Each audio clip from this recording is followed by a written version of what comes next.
Ahora sí. Bueno, vamos a comenzar a transitar la unidad 5. Quedan nada más que 3 semanas para que termine la materia, así que después de esta clase habremos entrado ya en el 60% más o menos, 70% de lo que resta de la materia.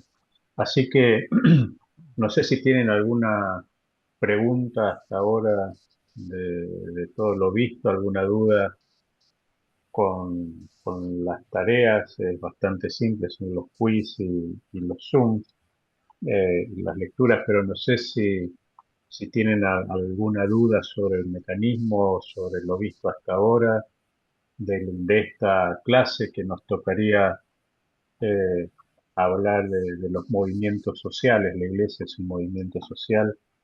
Bueno, no sé si tienen alguna pregunta que quieran hacer. Permiso. Recuerde que yo estuve presente en el Zoom pasado y no me Ujú. permite escribir presente. Me disculpo por eso que se me pasó. Ok. Igual yo siempre los registro, así que de última no hay problema, pues los docentes podemos entrar y modificar la parte de notas en la plataforma, ¿sí? Así que eso tengan en cuenta. ¿Alguna duda, pregunta de lo que vieron hasta ahora o de la clase sobre movimientos sociales? Muy interesante el tema. A mí algo que me ha llamado la atención y me puse a investigar un poco es Sí. el tema de la escuela dominical, cómo se desarrolla ese movimiento, ¿no? La escuela dominical y me llama mucho la atención porque, bueno, ya hasta el día de hoy donde yo me he congregado no hacen mucho énfasis en la escuela dominical. Creo que Ujú. yo llegué cuando ya casi estaba convaleciendo, ya estaba para extinguirse la escuela dominical y, y es algo que no se le ha tomado mucho en cuenta, pero de acuerdo a lo que he estado leyendo, investigando, la escuela dominical pues fue algo, un movimiento pues muy importante, ¿no? Para aquel tiempo allá en Gran Bretaña, en Europa, porque a través de la educación, los más pobres, específicamente los niños, pudieron tener acceso al conocimiento, ¿verdad? Y estaba leyendo que aún algunos seguidores de Marx, este, pues aplaudían, ¿no? Y decían que eso había sido ¿cómo se llama? Como un impulso a la clase trabajadora para poder, Ujú. abrirse o defender sus derechos, por decirlo así. Sí, a ver, entendemos como movimiento social todo colectivo que está compuesto por un número determinado de personas, pero que funciona también como uno de los campos sociales. La escuela dominical, como bien decís, allá por principios del 1800, sobre todo en Inglaterra, en Gran Bretaña, nace como la preocupación de la iglesia, en aquel momento anglicana generalmente o mayoritariamente, eh, y porque había una realidad social en Inglaterra que era que los chicos trabajaban y no tenían acceso a la educación y a la formación. Y ustedes saben que más allá del tiempo, de la época y de las cuestiones, lo único que realmente es efectivo para igualar las clases sociales o por lo menos ponerlas en un pie de mayor asequibilidad es la educación.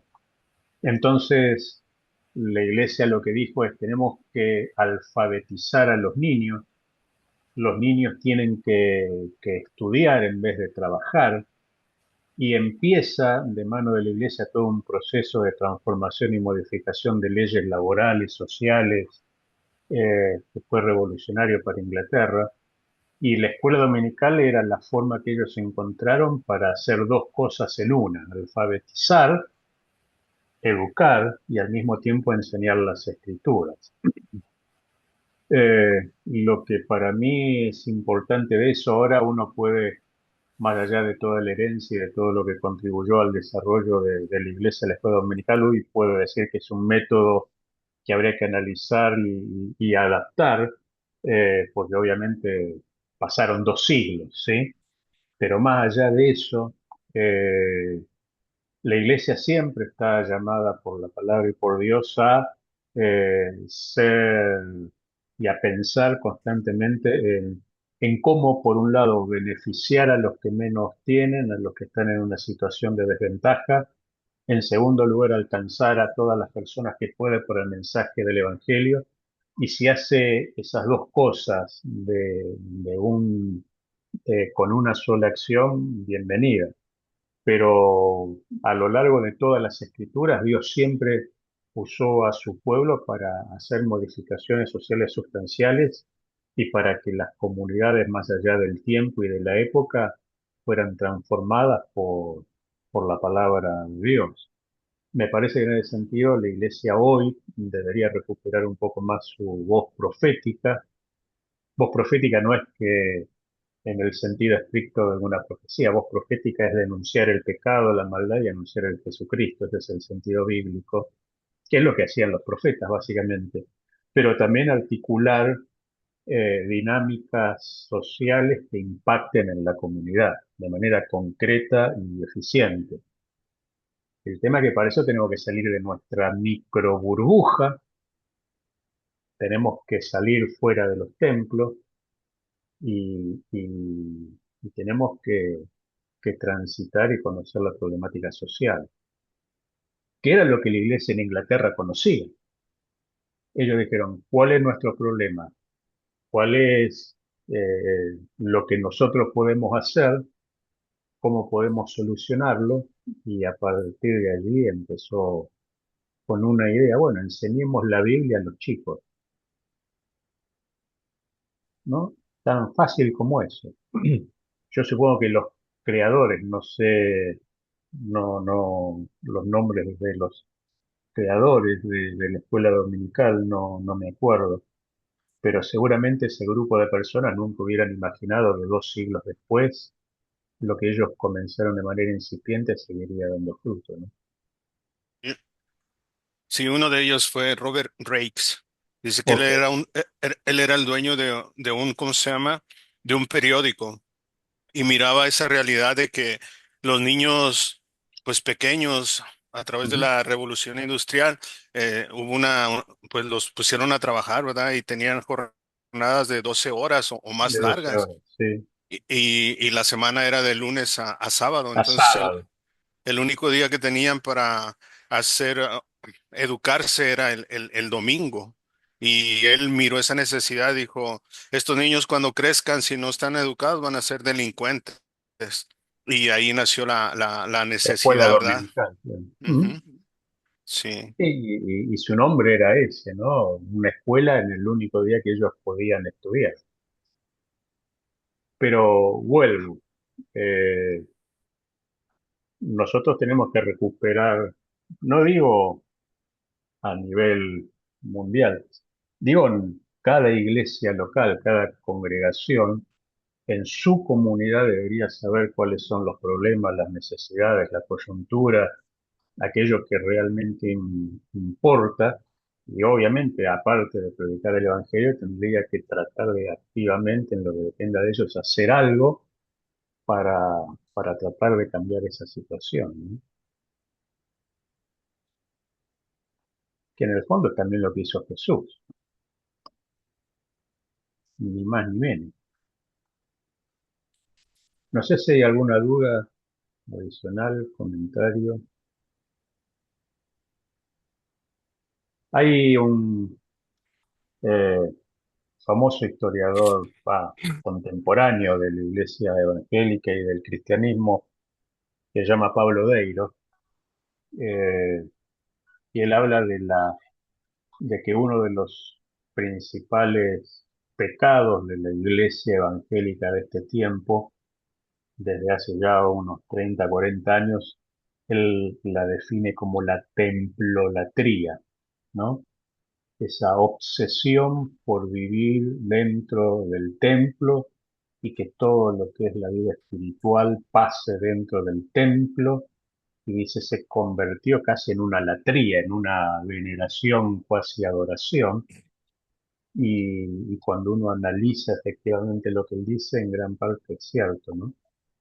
Porque ustedes se acordarán, yo soy más joven que ustedes, pero de lo que me contaron, ustedes se acuerdan en todo hace tiempo atrás y al día de hoy, ¿no? Los grandes eventos, clínicas, encuentros, seminarios, congresos, la unción, el avivamiento, el derramamiento, la posunción, eh, la frescura, la llenura, la plenitud, pongan el nombre que ustedes quieran, está todo fantástico, pero todo quedaba entre cuatro paredes. El problema era que cuando la gente salía de esas cuatro paredes, el poder, el fuego, la unción, la gracia y la plenitud quedaba en el templo, mientras nosotros, con un criterio sumamente dualista, vivíamos de una manera al menos ineficaz desde el punto de vista espiritual fuera de las paredes de la iglesia. Entonces, ¿la iglesia creció? Sí, creció. ¿Ha impactado socialmente y producido modificación de estructuras sociales? No. Entonces, quiere decir que está bien el crecimiento, pero todavía sigue siendo insuficiente, ¿no? Maestro, no sé si ha escuchado un movimiento que tiene unos 4 o 5 años que en el presente se ha estado anunciando mucho en en las noticias aquí en Estados Unidos acerca de un movimiento que se llama Jesús en la carpa. Son, No. ¿cómo se llama? Ah, Eventos religiosos en carpas, como se hacían antes. eh, Y lo curioso o lo importante de esto es que masas de gente de toda raza, de toda creencia se están acercando y muchos están recibiendo el bautismo, ¿verdad? Muchos están recibiendo al Señor Jesucristo. Y lo que hace ese movimiento es que después de que se van de cada lugar, los están en contacto con ellos por medio de una app que desarrollaron para estar en contacto con ellos y después de un tiempo ya dejan de estar en contacto con ellos, pero ya los refirieron a una iglesia local. Entonces está teniendo ahora, mucho auge aquí en Estados Unidos, en este ok. tiempo, ese tipo de Voy a, movimiento. voy a investigar, no sabía. Sí, Jesús en Ok, la carpa se llama. ok. Aneli, levantaste la mano. A mí me llamó mucho la atención, déjame quitarme un audio. Me llamó mucho la atención el tema cuando hablaba de la contracultura, que hablaba de que cuando Jesús nos enseñó a nosotros, que nosotros poníamos, que pusiéramos nuestra mejilla, que si nos daban una bofetada, una galleta, yo digo, que pusiéramos nuestra mejilla. En el tiempo de hoy, todo eso, nadie, todos olvidamos esto, porque voy a decir todo, me voy a incluir, porque ya nosotros lo que queremos hoy en día es, si una gente no habla duro, queremos hablarle duro para atrás. Y eso de la contracultura, eso me llevó mucho atrás a como la forma en como yo hablaba. Si usted me hablaba alto, yo le devolvía lo mismo para atrás. No, no digo que todavía yo no pueda, que pueda perfectamente manejarlo, pero lo he aprendido bastante. Y a ver, tengan en cuenta que el ser cristiano, no de manera nominal o cultural, ¿sí? Pues yo no soy cristiano porque nací en un hogar cristiano, soy cristiano porque en realidad soy un seguidor de Cristo. Pero un cristiano que va más allá de lo nominal o de lo cultural y que practica el evangelio, más allá del tiempo, más allá de la época, vive en una contracultura permanente. Por eso Pablo escribe y dice que por la ley de la gracia somos muertos para la ley, o sea, eh, porque no cometemos delitos ni mucho menos, pero es un tema contracultural, porque no es lo normal, no en una cultura o en un país. No es lo normal para la naturaleza humana amar a los enemigos, bendecir a los que nos maldicen y persiguen, alimentar a los pobres y a los necesitados, amar a los demás como si fuéramos nosotros mismos. No es lo natural, va en contra de la naturaleza humana. Entonces siempre, en cualquier país y en cualquier época de ese país, siempre vivir el Evangelio va a ser contracultural, pues vamos a ir a contramano de todo el mundo. O sea, ustedes imagínense en una autopista de 8 carriles y ir en contramano. Bueno, el tema es que por eso Jesús mismo dice, no, no todo el que me dice Señor, Señor entrará al reino de los cielos, sino el que hace lo que yo digo. Son dos cosas diferentes. Entonces, eh, por eso John Stott, que es el teólogo británico que habla de contracultura a partir del Sermón del Monte, dice, el que realmente quiere vivir como un seguidor de Cristo va a contramano del mundo. Ustedes piensen en la iglesia primitiva, piensen en los hombres y mujeres que a lo largo de la historia, recién empezamos hablando de la escuela dominical, gente que no tenía necesidad de hacerlo, piensen en los profetas del Antiguo Testamento, hombres que no tenían necesidad de hacerlo, pero sin embargo se acercaban a Dios, pedían perdón por el pecado del pueblo como si hubiera sido el propio, se sacrificaron, dieron hasta sus propias vidas, eso no es lo natural, ¿sí? Y más en este mundo tan individualista. Eh, pero bueno, todo parte de eso. El que conoce a Cristo de manera genuina nunca puede volver a ser la misma persona. Exactamente. Esa es la realidad.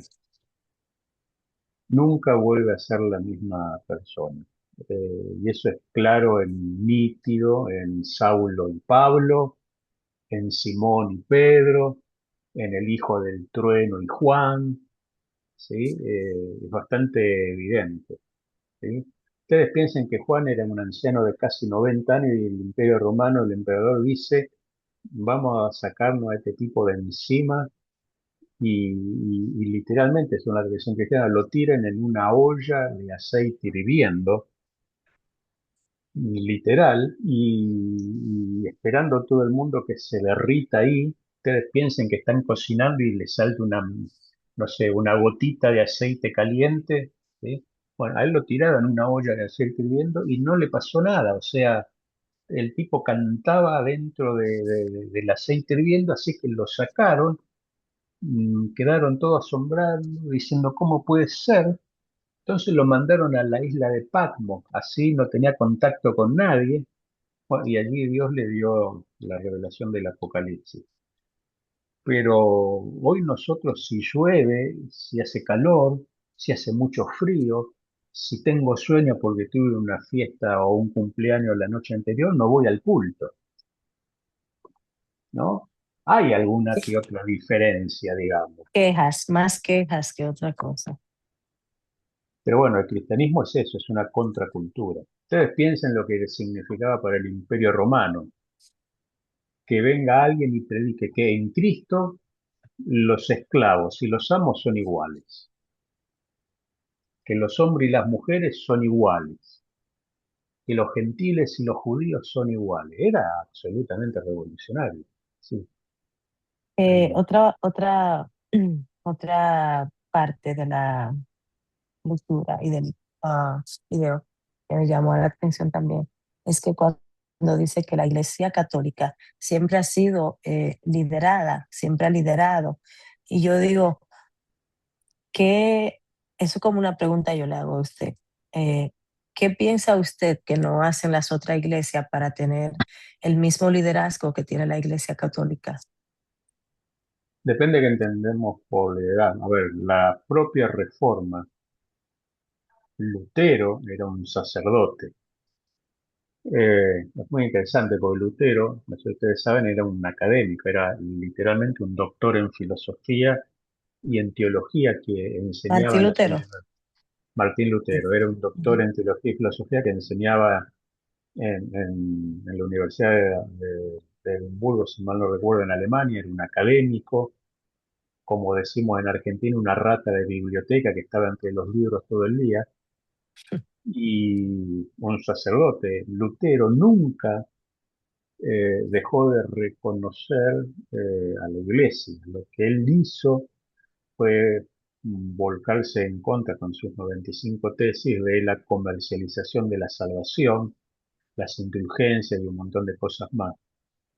Pero él, pese a ser un académico, decía, la gente necesita escuchar a Dios. Primero que se lee bien el libro de Romano y cuando lee Romano se da cuenta que la salvación no es por obra, sino que es por gracia.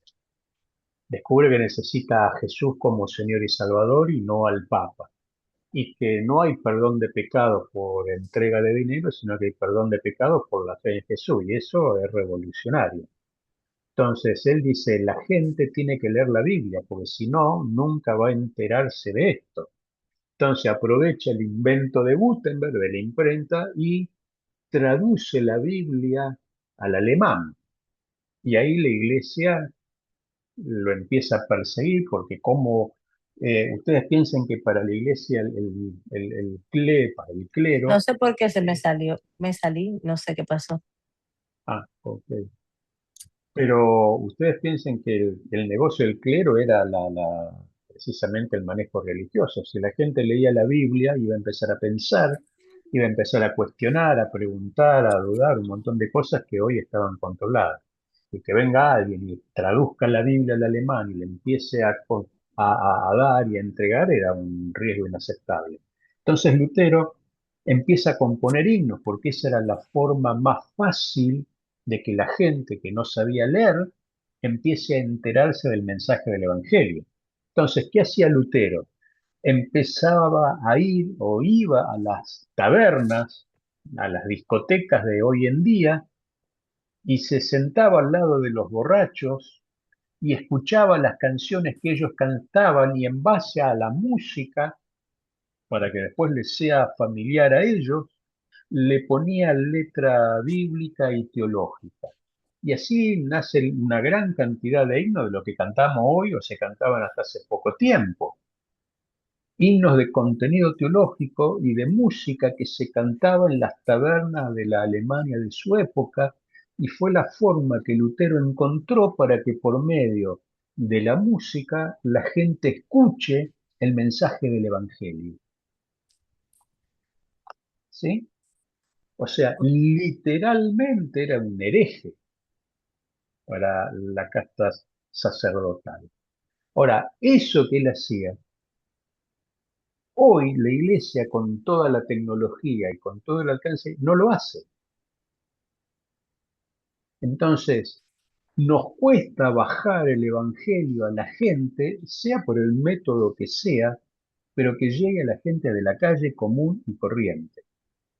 Así, volvemos, la escuela dominical, los signos de Lutero, la traducción de la Biblia, el lenguaje sencillo en la traducción, empezar a imprimir Biblias, empezar a enseñarle a la gente ya un proceso de alfabetización para que la gente en el inicio de la modernidad sepa leer y escribir. Entonces, todo eso es obra de la iglesia.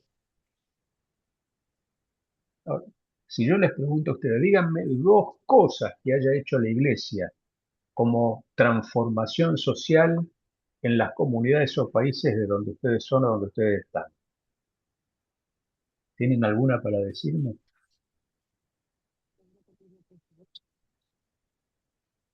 Dos cosas que haya hecho la iglesia. Sí, bien. A ver, alfabetizar, enseñar a leer, a escribir, eliminar la esclavitud o el trabajo infantil, traducir la Biblia al idioma común y corriente, enseñar teología a las masas, algo que haya producido un cambio social en la actualidad. Yo, es, yo he visto que de las iglesias donde yo estaba en Santo Domingo han traído niños aquí para conseguirle una cirugía de corazón abierto. Lo han Ah, traído a Estados Unidos. ok. Ah, yo diría, Y dime, sí, este, sí, en la iglesia en la que yo asisto, algo que hacen, de hecho, la iglesia cómo se fundó fue viendo primero la necesidad de la comunidad y de ahí fue como surgió la iglesia y hasta la fecha, pues yo vivo en un área, donde hay mucha necesidad, mucha pobreza, prostitución, mucha drogadicción. Y la Ujú. iglesia lo que hace es suple mucho la necesidad tanto de comida como lo que es pues la restauración, la rehabilitación, la prostitución. Y es algo que se sigue haciendo. Entonces Ok. creo que es algo que aporta la iglesia a Yo la estoy comunidad. pensando algo más complejo que eso. La mayoría de las iglesias evangélicas, si no todas, tienen alguna tarea o desarrollo de programas o proyectos sociales, lo cual está bien, ¿sí?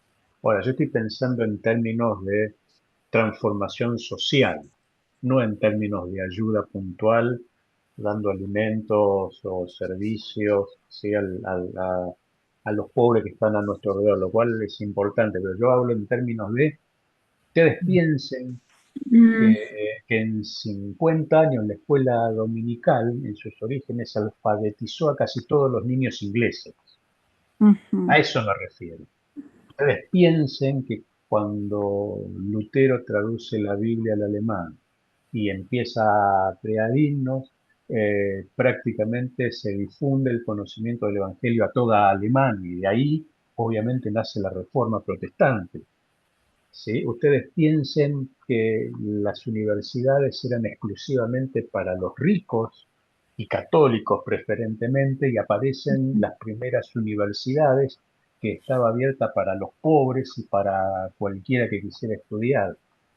A ese tipo de transformación o cambio social me refiero. No digo de nuestra iglesia local en los últimos años, digo de la iglesia evangélica como movimiento social, ujú. ¿sí? Pues de eso estamos hablando. por lo que han Ustedes, luchado. Pues, exactamente, ustedes piensen que en el Imperio Romano empieza a haber por primera vez a partir de la Iglesia un concepto diferente de la esclavitud, un rol distinto de la mujer que era considerado ni más ni menos que un objeto, empieza a haber conciencia de lo que significaba la defensa de la familia, la batalla cultural contra la promiscuidad, ¿sí? Empieza a haber transformaciones en el derecho romano con leyes que subsisten hasta el día de hoy. Eso es logro del Evangelio y de la iglesia primitiva. ujú, ¿Se entiende? A eso me refiero. La ujú, iglesia como movimiento social más allá de lo que pueda hacer localmente para ayudar a su comunidad. Uno tendría que remontarse a muchos años atrás como para encontrar cosas que hayan aportado transformación. Piensen en sus países de origen, ¿sí? ujú. Eh, en Profesor, Argentina, que es lo que yo conozco, a ujú, principios de 1900 es por la iglesia evangélica que se crearon los registros civiles, los cementerios no confesionales, porque si no, si uno moría sin ser católico, lo tiraban en el campo, las escuelas, los hospitales no confesionales, eso fue tarea de la iglesia. Ahora, ese tipo de movimientos me refiero. profesor, yo lo que me Mm. puedo aquí en este país, que creo llevo más tiempo viviendo en este país que en el mío, Sí. pues sería Martin Luther King. Ujú. Pues era pastor, era Sí. cristiano y Oh, fue sí. cuando empezó sobre la segregación, o sea, la división entre morenos y eso para dar educación y todo eso, ¿no? ¿Qué es lo que me viene? En mi país, que es México, la verdad no sé.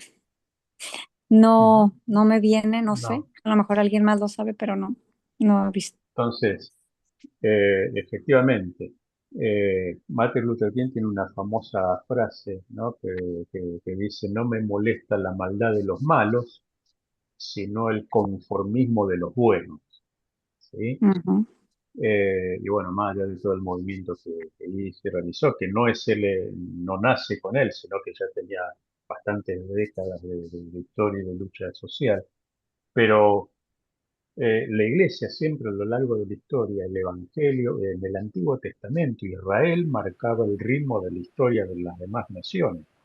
Entonces, me parece que eh, no tenemos que olvidar que la Iglesia en definitiva es un movimiento social y como movimiento social muchas veces somos ingenuos a la hora de dar batallas culturales, de defender el Evangelio como tenemos que hacerlo, de defender la fe y el cristianismo como tenemos que hacerlo. Eh, en Hollywood, ya que estamos en este país, han ridiculizado a Jesús de mil maneras, ¿sí? De mil formas diferentes. Los movimientos homosexuales lo han caracterizado como se les ocurre. ¿Alguna vez vieron que hicieron lo mismo con Mahoma, por ejemplo? No, no, porque yo les aseguro que llegan a hacer eso y Hollywood vuela por el piso. Entonces, a lo que yo voy es que nosotros mismos no somos defensores de nuestra fe, no luchamos por nuestros derechos, no luchamos por la libertad religiosa como tenemos que hacerlo. En este gobierno recién, hace mucho tiempo, que, que un presidente de un país de esta envergadura dice Estados Unidos necesita volver a la Biblia, más allá de, yo no voy a hablar de políticas sociales y ese tipo de cosas, pero es la primera vez en décadas que un presidente norteamericano dice hay que volver a enseñar las Biblias en el colegio, hay que enseñar Biblia y alfabetizar con la Biblia y tenemos que reconsagrar a los Estados Unidos a Dios. ¿Cuántas de ustedes no escuchan eso, los que viven hace tiempo en este país? Entonces, quitamos la Biblia de las escuelas, pero nos gustan los capellanes que vayan a visitar a los presos. Ya es tarde. O sea, bendecimos la tarea de los capellanes, pues no cualquiera puede hacerlo, pero ya es tarde. Si yo no quiero que la cárcel se llene de presos, tengo que enseñar la Biblia antes y valores cristianos antes. Entonces, a ese tipo de cosas esenciales. Y la Iglesia ha sido negligente en no reclamar que los gobiernos tenían que hacer eso. Vos recién hablaste de México. México, la iglesia evangélica está en el 9 o el 11% de la población, pero México tiene una larga tradición de cultura católica. ¿Sí? Ahora, yo no veo a la iglesia en el fervor que debería haberla, denunciando a las autoridades actuales o al gobierno anterior de López Obrador por ir a ritos cuasi paganos, de chamanes indígenas, de zoroastrismo, de magia, de fomentar ese tipo. Yo entiendo que está bien, los aztecas tienen que ver con la tradición y la cultura mexicana, pero yo no he visto ni siquiera a la Iglesia Católica defender principios y decirle a las autoridades mexicanas, "Mire, eso está mal". Pero también se debe a la separación, ¿no? Del Estado y la Sí, Iglesia. estamos de acuerdo, el Estado y la Iglesia tienen que estar separados, Porque pero En la Europa del ¿qué? Siglo XVIII, siglo XIX, o no sé ahora, pero dice que la instrucción religiosa solía darse en las escuelas, a diferencia aquí en Estados Unidos que se prohibió pues que el Estado prohibía la instrucción religiosa en las escuelas públicas. estamos de acuerdo con eso y a mí me parece bien que tiene que estar separada la Iglesia y el Estado, absolutamente. Eso no significa que la Iglesia no tenga que levantar la voz para denunciar el pecado, la corrupción, la maldad, todas las formas de discriminación que existen, porque si no lo denuncia la Iglesia, si la Iglesia no se para y dice esto es pecado, esto está mal, ¿quién lo va a hacer? Satanás no lo va a hacer. No lo tiene que hacer la Iglesia. Esa es la voz profética de la Iglesia. Cuando la iglesia se acomoda al estándar y social y para no hacer olas o para no confrontar, dice, bueno, vamos a estar orando por las autoridades de nuestro país. Está bien, tenemos que orar por las autoridades de nuestros países. Ahora, ¿quién va y le golpea la puerta a las autoridades o hace un comunicado y lo publica en los diarios o en las redes y dice, esto está mal, esto está mal, esto es pecado, esto es pecado, esto es pecado, necesitamos a Cristo, solo Dios es el que va a transformar nuestra nación? A eso me refiero. Ya. Que eso era lo que hacía Jeremías, lo que hacía Isaías, lo que hizo Moisés, lo que hacía Josué, lo que hicieron los discípulos, lo que hizo Lutero, lo que hizo Calvino, lo que hizo Zwinglio, lo quiso todo el mundo. Ujú. O sea, ustedes piensen que Spurgeon, lo conocen a Spurgeon, ¿sí? El famoso predicador inglés de 1800. Fue el primer, diríamos nosotros, mega evangelista de la época. Multitudes en Gran Bretaña y en Europa fueron salvas por la predicación de Spurgeon.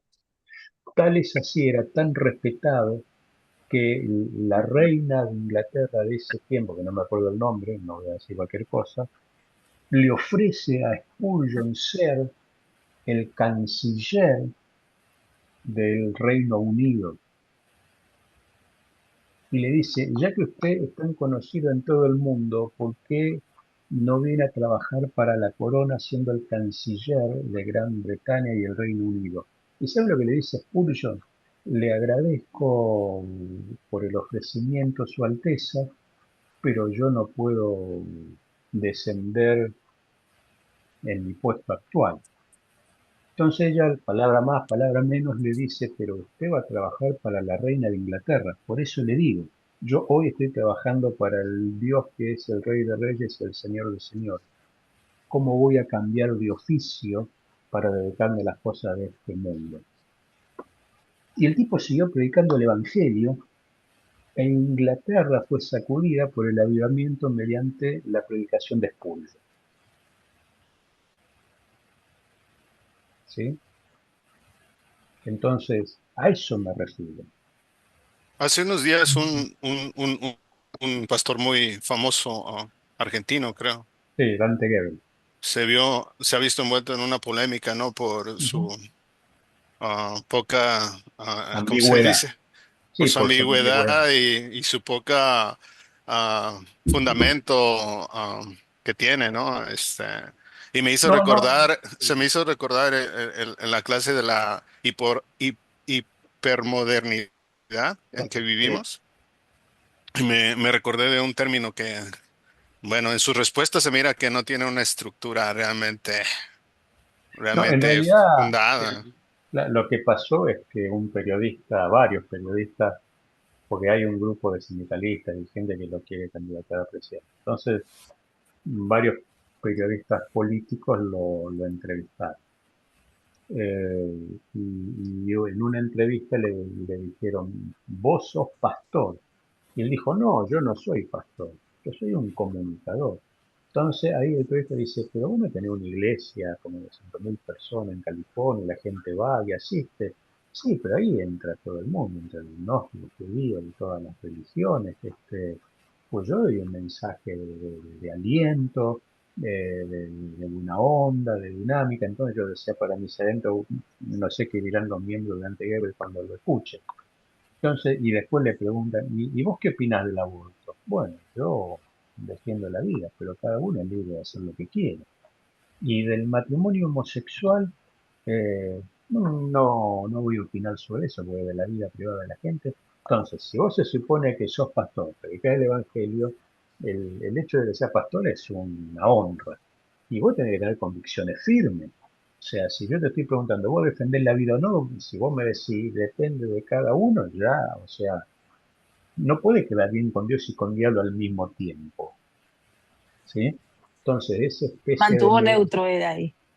Claro, pero eso no es neutro, eso es rechazar la fe en Cristo, es menospreciar el valor del Evangelio. O sea, Cristo murió por nosotros para que yo tenga la suficiente capacidad como para decir, yo defiendo y confieso a Jesucristo delante de los hombres y estoy a favor de la vida y el único que tiene autoridad sobre la vida desde su inicio y hasta su finalización es Dios. Punto.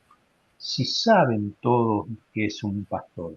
Es lo mismo que un judío, un rabino diga, y yo no sé si puede ser que Jesús para algunos fue el Mesías, para nosotros a veces decimos que no. Bueno, que la gente es libre de pensar, el que quiera aceptar a Cristo como Mesías, no es un rabino, ¿sí? Es lo mismo que un sacerdote católico diga, ¿y vos sos sacerdote? No, yo soy un alentador de la masa y mis mensajes son netamente inspiracionales. Yo quiero que a la gente le vaya bien y que tenga éxito. Y vos das misa, sí, sigo una cierta liturgia, pero, o sea, no soy un sacerdote entonces. Y Pero bueno, él actúa como que lo obligaron a estar ahí. no, a ver, nadie lo obliga, o sea, es un adulto. A lo que yo voy es que eso es lo que pasa en cualquier, pero olvídense de Dante Gebel, eso es lo que pasa con un cristiano cuando tampoco defiende su fe en su lugar de trabajo, Mm. cuando toma el bus o cuando va al supermercado, ¿sí? O cuando habla con los vecinos. Es lo mismo. La neutral, a los tibios los vomitaré de mi boca. Es preferible que sea frío a que sea tibio.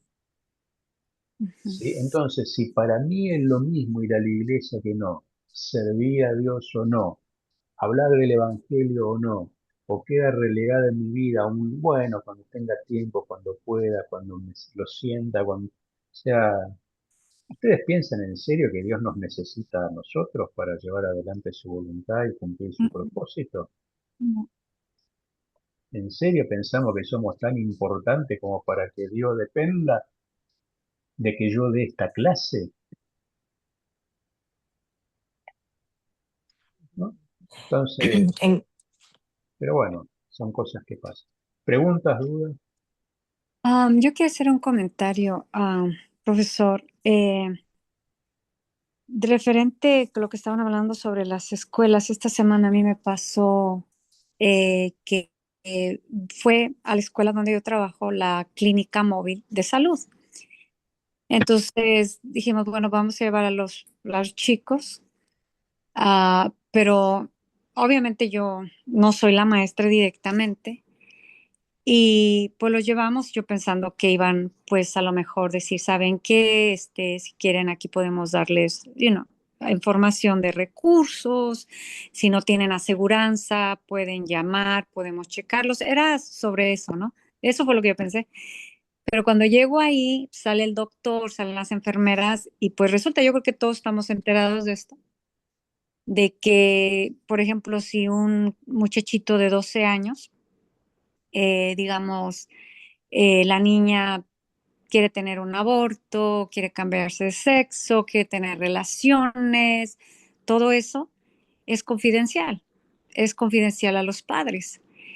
Y uno de los chicos les dice, ah, pues ya hicieron, tienen preguntas, bla, bla, bla. Y la verdad a mí me dio una indignación así, como nunca. Creo que estas clases me están despertando bastante. Y dice un chico, le dice el doctor, ¿tienen alguna pregunta? Dice, sí, dice, porque también hacen exámenes para los que quieren jugar deportes. Dice, sí, dice, pero tienes que traer a tu papá para que firme el papel, obviamente, y puedas hacer, pues podemos hacerte el chequeo. Y me entró una indignación, le digo, o sea, tú me estás diciendo que este niño necesita para que firme un papel porque va a jugar deportes y para que se hagan abortos, les des condones para que tengan eh, sexo y todo eso, le digo, ¿es confidencial?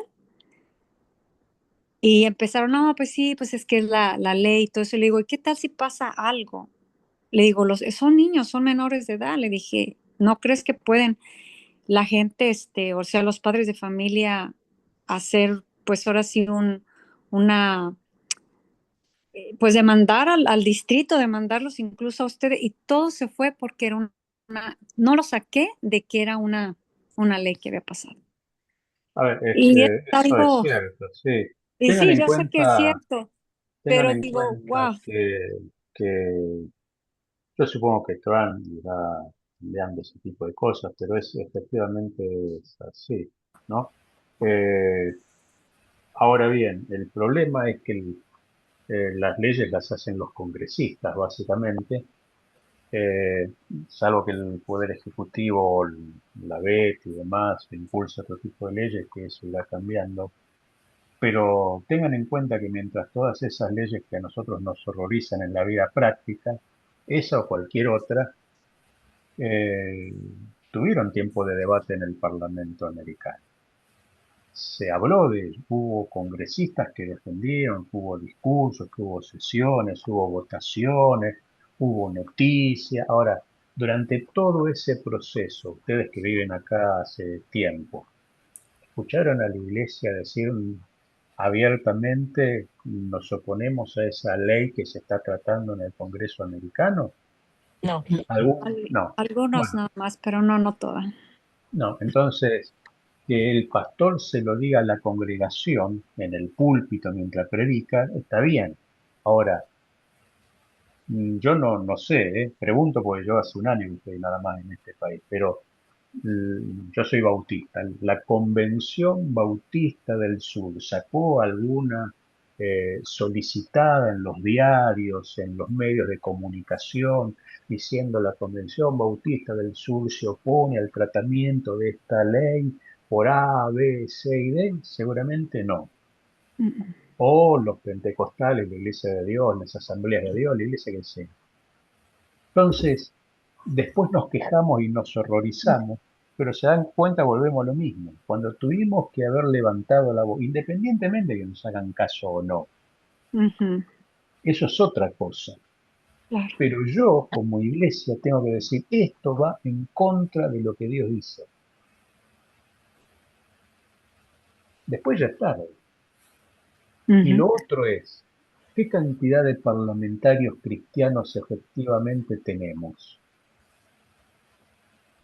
Entonces, ¿qué cantidad de jueces con valores cristianos tenemos? ¿Qué cantidad de miembros del Poder Ejecutivo con valores cristianos tenemos?